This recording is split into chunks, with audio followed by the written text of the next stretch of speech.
Hey everyone, welcome to this week's podcast. Got to give a big thank you to Wes from Second Opinion Games for making me another very awesome RetroRGB shirt. This one's got scanline style lettering. I'll show that off here. Sorry for anybody listening audio only, but it's a very neat shirt. If anybody wants to check it out and or possibly even buy their own, they're up on Teespring. And Wes has done a great job on a lot of these designs, so I really enjoy wearing these. I know you're not supposed to wear the shirt of your own band, but somebody tell that to Steve Harris, because he's been doing it for 40 years and looks pretty freaking cool the whole time. But anyway, let's jump into this week's news. Artemio just posted a pretty cool write-up about the MD Fourier audio analysis software and why you might get pretty different results when using modern emulation consoles such as FPGA hardware emulation or software emulation. Now, the write-up has all the details that you would need to know about this, and it's a public Patreon post, so anybody could read it. But if you do use the 240p test suite or MD Fourier, please consider subscribing to that Patreon account, because those tools are absolutely essential for some of this testing.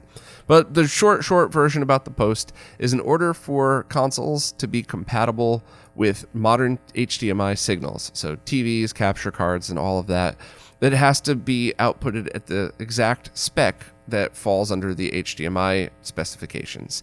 And many of these older consoles do not. They're off by just a hair. So in order for some of these devices to make them fully compatible, you have to either very slightly speed up or very slightly slow down the signal in order for it to match. And in most cases, there's different settings you could change to make it back to the original, but, sacrifice compatibility. And also, in most cases, it is really an imperceptible change where you can't hear an audio pitch difference. It will not affect your gameplay in most cases. The audio analysis tools will show a difference because these are very precise tools, but the real world difference might not be that big. And I'd also like to hear speedrunners' opinions on how they apply stuff like this to their runs, because I imagine in many cases it probably doesn't affect it at all, but I'm certainly interested in the cases where it does affect it and people would take this into consideration as part of their speedrun. But anyway, it's a very cool post, so if you're into that stuff, please check it out. I'm very excited to announce that as of right now, Ray Commend and I will be doing a panel at the Long Island Retro Gaming Expo this coming August. The panel is going to be designed for all skill levels, but it's going to be focusing on retro gaming tech in 2020, what's new, what's coming, and how to apply all of that to your setup. And I really think we're going to structure it in a way that there is no learning curve. So if you've never touched retro consoles on newer equipment before, you'll still be able to understand. And if you're already an expert with a fully loaded setup, you'll have to sit through a tiny bit of explanation, but I think it's also going to be for you as well. Now, I think that all of this is going on. Of course, everything's getting postponed because of coronavirus, but being that this is in August, it should be able to still be okay. But I guess we'll all have to wait and see. So as of right now, we're very excited about it. I'll see if I could have even another special guest come join, and we'll all kind of go from there. But yeah, very excited about Long Island Retro Gaming Expo. It's one of my favorites, and I'm really happy to be a part of it again. And I'm also happy to bring Ray Commend and possibly a few others up as well. So if we're all, still alive in August, then come check us out. When I was at PAX East, I stumbled across a booth that was a group of developers selling their games on NES cartridges playable on original hardware, as well as on Steam for anybody that just wants to play it on modern computers. And one game that really caught my eye was called Trophy, which is a Mega Man-inspired side-scrolling platformer, a type of game that I always enjoy. But it was really modern feeling. The physics of the game were great. It looked great because it utilized the MM3 mapper chip in order to gain some more horsepower for the games. And I was just really impressed by it. And then in talking to the team that makes it, it turns out that they wrote this game pretty much from scratch using assembler, as well as wrote some of their own tools in order to make it happen. So while, in my opinion, any way you make a game is awesome as long as the game is good, I'm certainly not shaming anybody for using NESmaker to make a very awesome game, I just thought it was a pretty cool tidbit that they didn't go down that route and just really designed all of this by themselves. But the game itself is really all that matters, and I thought it was awesome, and I wanted to talk about it here, especially because it's on Kickstarter now, but the game is already finished. So it's not going to be a case where you're wondering if the game will be done and maybe you won't get it. I mean, obviously there's things in life that could always happen, but generally speaking, the options are $10 for a software-only version, which includes the PC version that comes with a ROM, $50 for cart only, and $60 for a complete in-box option. There was a limited edition set, but those sold out pretty much immediately. And I think that it's safe to treat this as a pre-order of a finished product. So you're not funding a game to be finished, and they've made games before. So, while once again there's no guarantee of anything, it really seems like a safer thing to back, and something that I thought was very cool. So anybody that's interested in this stuff, definitely check it out. The cartridges themselves too looked very cool. I really liked the translucent shells.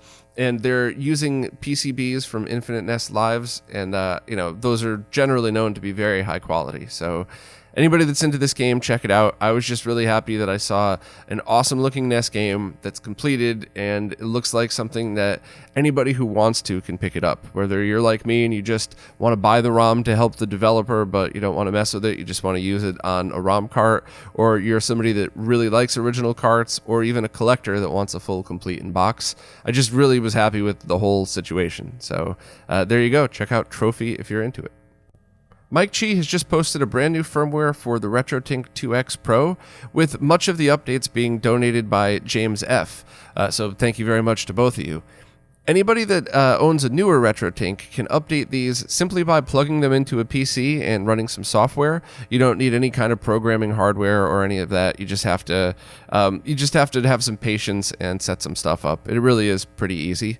And there looks to be a bunch of really, really cool updates to this that are really focusing on tweaking, getting things sharper, having the smoothing filter be a little bit smoother, and improved format detection and stuff like that. So honestly, it's just a product that I thought was completely awesome as is, that just got a bunch of tweaks that, whether you notice them or not, are all a good benefit to us. So thanks to Mike, thanks to James F., and thanks to everybody that supports products like this, because I love that we finally have options for people at really almost any price point now.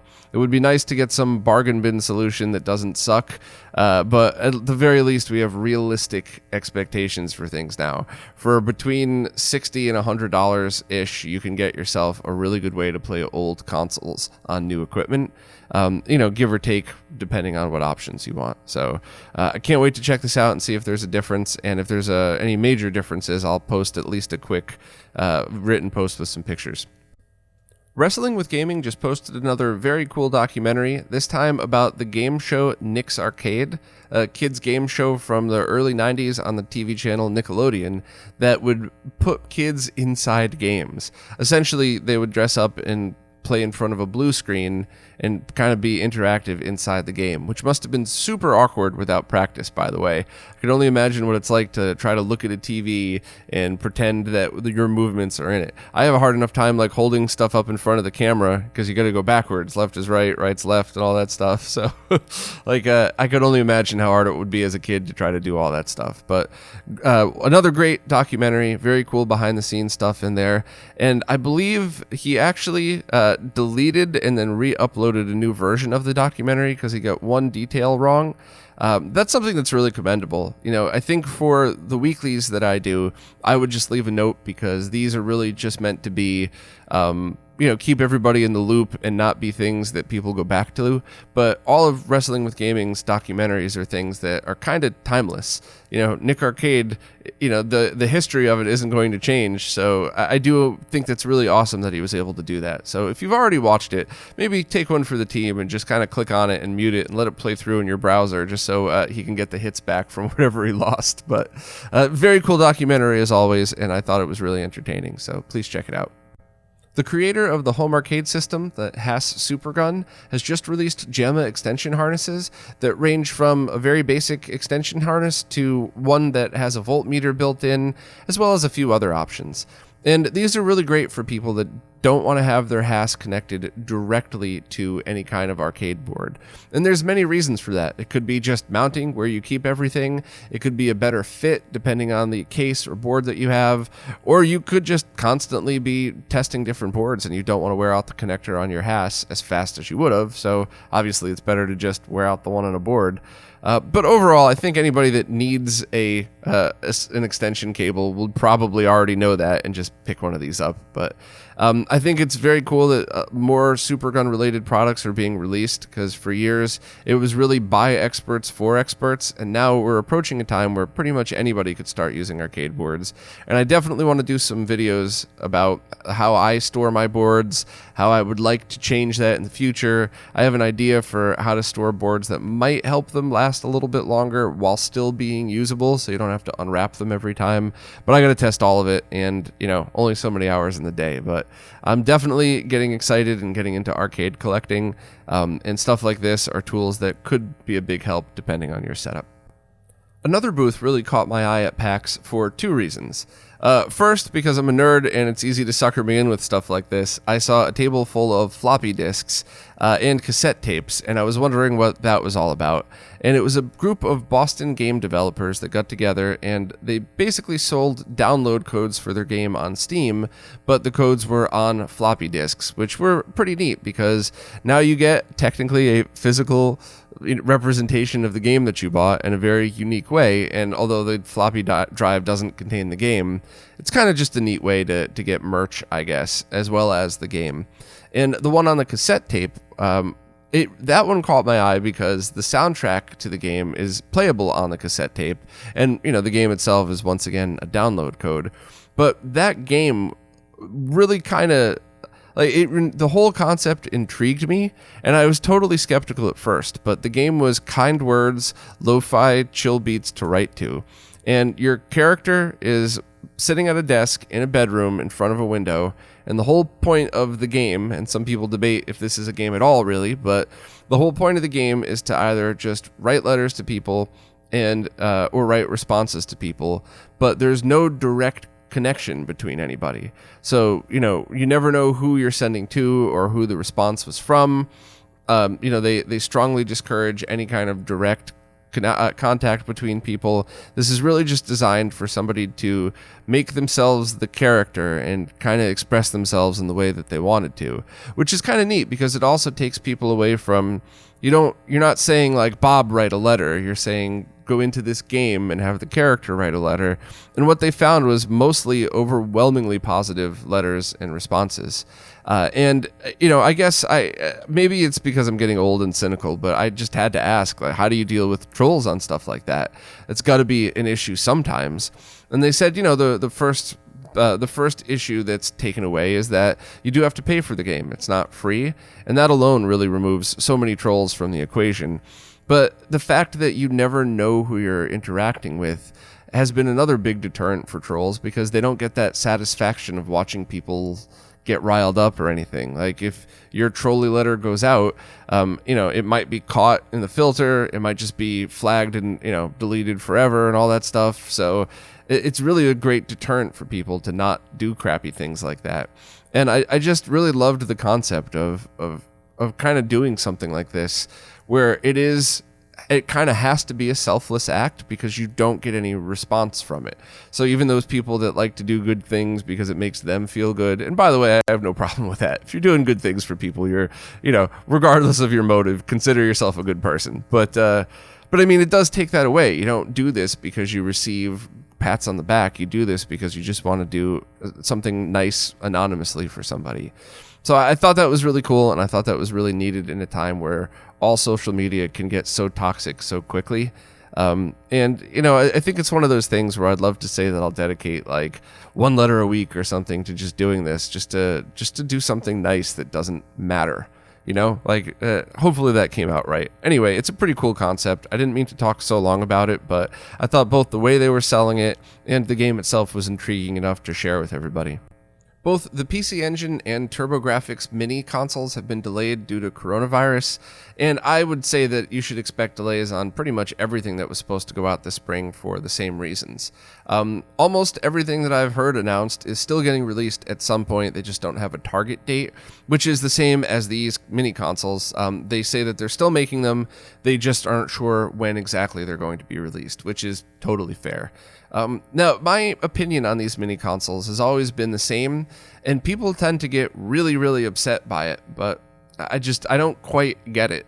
So if you're somebody that just wants to have fun and experience the games, these are, I think, awesome devices. I mean, even the PlayStation one was pretty bad, but when it got knocked down to like $25, at that price point, it's still something that you could just start playing the game and have your blast of nostalgia and decide, is that all I really wanted? Did I just want to play these games for 10 minutes each and feel the way I felt when I originally played them?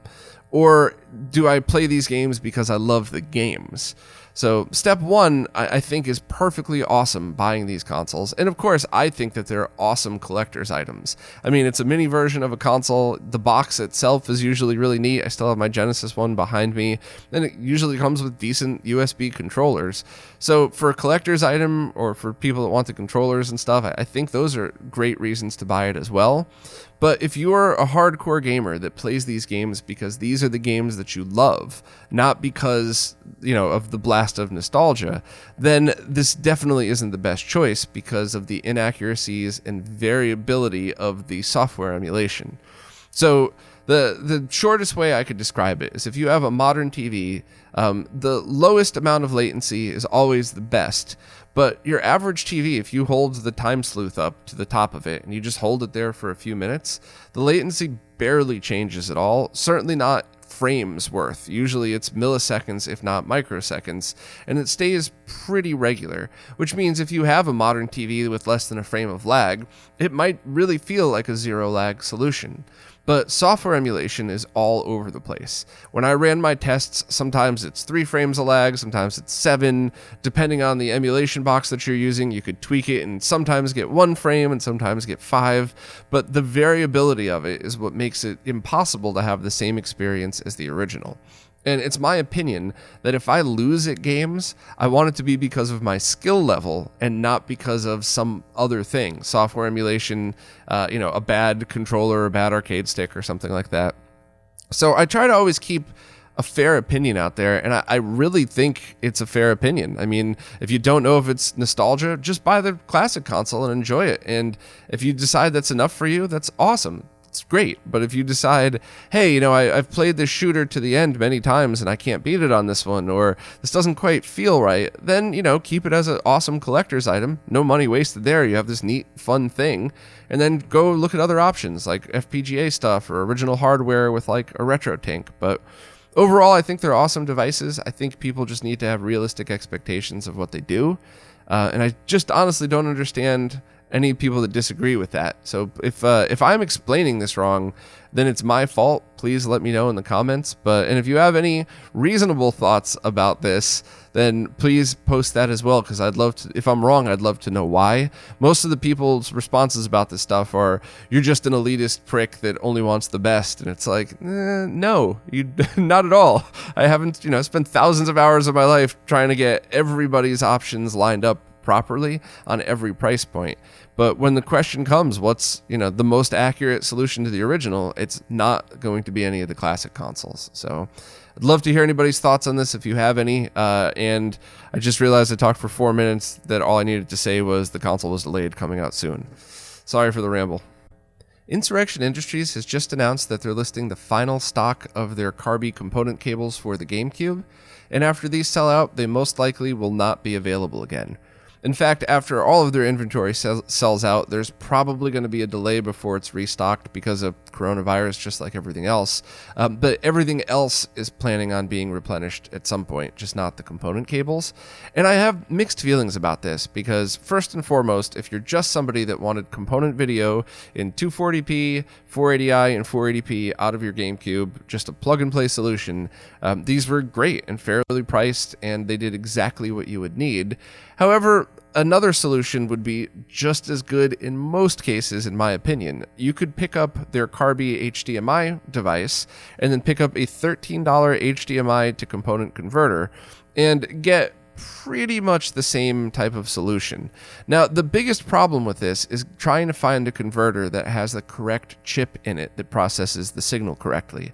I have them linked both in this post as well as on my Amazon Associates page. But the unfortunate part about that I always warn people about is that you could buy one of these now and then follow the same link a year from now, and it might have different guts in the same case. And obviously, depending on when stock's replenished, it might be sooner or farther away than that. So I could only suggest these and try and tell people that try and see if it works for you. And if it causes problems, just return it or something. But luckily, it's only a $13 solution. So that's kind of awesome. So there are still ways to get component video out, and depending on your situation, having both an HDMI and a component output solution, meaning combining these two devices, might actually end up being the better solution for you. I just know that there were a ton of people that just wanted a basic plug-and-play component solution and were never going to mess with HDMI. Maybe they're using it on RGB monitors, or maybe they're using it on consumer-grade TVs or something like that. But, you know, it's too bad that they won't be made anymore. And I think there were, with respect, I think there were some experts that were getting a little nitpicky on the exact output of these. And while I'm always for getting every detail about everything, even the details that don't matter, I would like to say that if you already have a component cable, the Carby component cable, it's a great device. So while we're always striving, especially us fellow nerds, we're always striving for perfection, there were differences in this GC video revision, in the component video output, and it's really only something that I think a select few would notice. So if you're looking to just get a very basic plug-and-play solution, pick up whatever the remaining stock is, or if you think you might benefit from both HDMI and component, check the links in the post and pick yourself up one of each. And unfortunately, once these sell out, that's going to be your only choice in the future if you want something like this for this price point. I just posted a review of the new Game Gear Everdrive, the X7 that Crix just released, and the short version is the old one is the one to get if you're looking to play ROMs on a Game Gear as cheap as possible. Stone Age Gamer still has them for a good price, brand new, and of course you could find a used one. But if you want the version that loads the games instantly, that's the most compatible, and basically if you want the top tier version, pick up the brand new X7. The video, I hope, answered everybody's questions and was able to give people a good idea of which is the right choice for them. And it also is a pretty stark reminder that the original Game Gear screen was pretty terrible. My Game Gear is mint. The screen is one of the best I've ever seen, but that's like the best worst type of thing. So hopefully we'll have some really good quality LCD screen replacement options coming soon for the Game Gear. Definitely check out the video if you're interested in any of this stuff. And I guess if anybody wants my old Game Gear, the original Game Gear Everdrive, let me know. Some people involved with the Domesday Duplicator project just opened pre-orders on fully completed hardware for the project. And this is something that I've always been really impressed with, and a project that I've tried to support as best as I can. Now, anybody that's interested in this that doesn't know the story, please check out the interview I did with Simon and Chad, the people that started the project. But the short version is this is a project dedicated to preservation of analog media, and they started it with laser discs. And the way the project works is you have a piece of hardware, this piece of hardware, that you attach to a compatible Laserdisc player that gets you a full rip of everything that's on the disc. And that's, hidden tracks, hidden data that's on there that isn't audio or video. And that gets saved to a very large file, usually about 8 gigs, I think they said. And then part 2 of it is you use software called LD Decode in order to take that data and extract the audio and video information for the best possible backup of that. Definitely improved over just basic video capture. And another part of the project is something that I think is super important for preservation that I would really love to see implemented in more forms of media, in that you could take multiple copies of the same thing and the software will automatically pull the best data from each. And I was contacted about a project a while back. I'm not sure if I'm supposed to talk about this, so I'm going to be super general, excuse me, but a small company just got the intellectual or the rights to the intellectual property of something and had the ability to re-release it in a kind of a neat way, but the original masters were all completely lost. So the only way for them to do it is to take the analog media that they have and do their best with it. And if the project had already been ported over to this format, you could just get 10 of the same thing and have it scan to automatically take the best parts of each to get a much higher quality version of it. So the project right now is pretty solid on Laserdisc. It's moved over to VHS, which is still in beta, and audio support at the moment requires a different piece of hardware. So you're either going to need 2 of these, or you would just take the audio tracks analog into a higher quality capture card. So definitely consider VHS beta. But it's a project that I think is very important and that I think really needs to be shared with other people, because I think anybody that's into preservation and understands that this stuff is going to disappear forever without us to help, then it's it's kind of more important when you realize what these projects are going towards. Anybody that wants to buy the hardware, the link is right in the post. I do want to very politely remind everybody that RetroRGB does not sell anything other than t-shirts from the Teespring store. So I just embedded the link to make it much easier, but we have no affiliation. So this is, if you buy it through this page, you're buying it from a different store, a different seller, and all of that stuff. Just a polite reminder. But you could buy 3 things. So for $410, all available from the drop-down menu, you can get the full kit, which includes absolutely everything and a calibration board. Now, this kit runs off of a DE10 Nano, the same exact device that's used in the Mister. So if you already have a Mister and you don't mind pulling the DE10 out every time you need to rip a laser disc, you could buy a cheaper version for $277 and just add your own DE10 Nano. And then the calibration board is also sold separately. And I've never calibrated one, so I think it might be that once you've calibrated your player, you probably won't need the board again. So this really is a, pick your poison type of thing.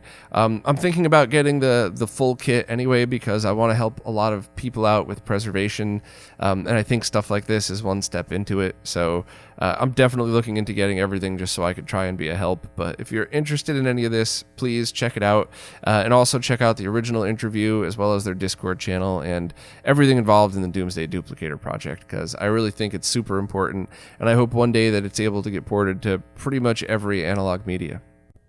Well, that's it for this week. As always, thank you so much to everybody who watches and listens, everybody who participates nicely in the comments, and of course, everybody who supports on Floatplane and Patreon, because it's your support that's keeping these weekly roundups going, as well as all of the behind-the-scenes research and development that we're all involved in. So thank you all so much for continuing to make this happen, and I'll see you next week.